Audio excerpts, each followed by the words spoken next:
Yo, what's up mga kaibigan? Nalina tayo magkwentuhan. So ang highly anticipated rookie na si Scoot Henderson ay hindi nga nagkakaroon ng magandang simula sa season na ito.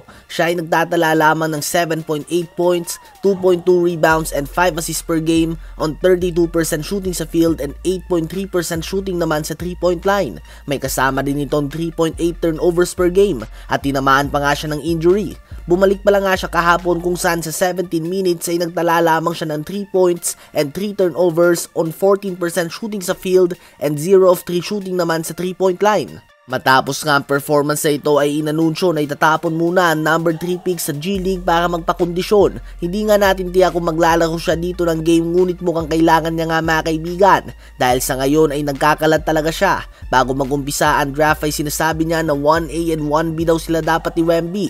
At naniniwala nga ang Portland Trail Blazers sa kanyang potensyal. Kaya naman ginawa nilang available sa trade si Damian Lillard dahil handa na silang mag-rebuild mode sa pangunguna ni Scoot Henderson. Kung maalala nyo din ay nilista siya ng ESPN sa kanilang top 100 NBA players bilang rank 78. Even without playing a single second of official NBA game, ahead of former MVP Russell Westbrook, former All-Star Mike Conley, kay Kyle Kuzma, Tyler Hero at kanyang teammate mismo na si Anthony Simons. Patungo sa draft ay consensus na siya ang best point guard sa class na ito, ngunit pagtapak na nga sa liga ay sobrang outplayed siya ng Thompson Twins at nagmumuka siyang bust sa kanyang first few games. Sa palagay nyo ba ay dapat munang manatili sa NBA G League si Scoot Henderson upang umangat ng kanyang confidence o hayaan lang ito sa NBA na matuto the hard way?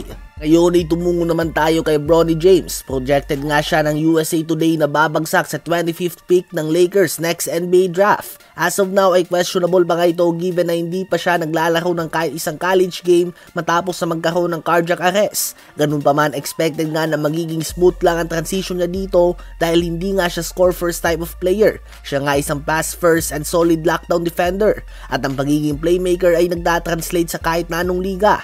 Subalit ang tanong ay aabot nga ba talaga ito sa 25th pick?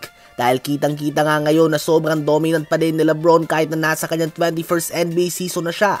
Nag-average pa din nga siya ng 25.7 points, 8.1 rebounds, and 6.7 assists per game on career best 57.8% shooting sa field. Siya din ang leading scorer sa 4th quarter sa buong NBA. At alam naman ng lahat na gustong maglaro ni LeBron kasama ang kanyang anak. At na-mention na din niya noon na hindi na magiging factor ang pera dito. Kaya naman kahit minimum lamang sahod niya ay handa siyang tanggapin ito. Kaya naman kung ikaw nga isang team sa NBA, kahit nakunin mo nga si Bronny as a lottery pick, sulit pa din nga ito dahil kasama naman ito ang kanyang tatay. Tila ba 2-in-1 package nga ito? Makakakuha ka ng isang player na nag-average pa ng 25 points, 8 rebounds and 7 assists per game at pwede mo itong bayaran lang ng minimum na sahod. Ano ba masasabi nyo tungkol dito?